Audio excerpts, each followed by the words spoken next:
سلامونه او نیکې هیلې مو ومنئ. قدرمنو لیدونکو په دې هیله چې ټول به روغ جوړ اوسئ.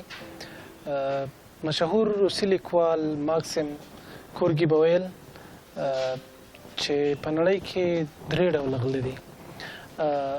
عادي غله دي، سیاسي غله دي او مذهبي غله دي.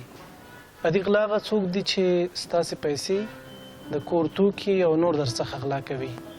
سیاسي غله هغه دي چې ستاسې راتلونکی، ستاسې هیلې، ستاسې حقوق، زده کړې، ستاسې ملي شتمني او تر دې چې ستاسې مالیات له تاسو څخه غلا کوي.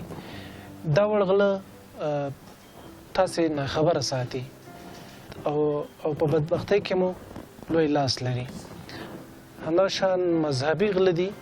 دا هغه غله دي چې ستاسې نړۍ، ستاسې فکر، ستاسې عقل، ستاسې پوهه او ستاسې خوښي او شتمني یو مخ غلا کوي، تر دې چې دوی د رب رښتینې لار در باندې په بدل نوم خرڅوي.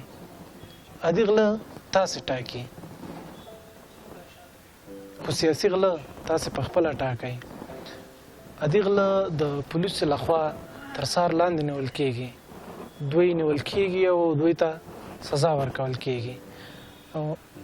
خو سیاسي او مذهبي غله د قانون ملاتړ له ځان سره لري.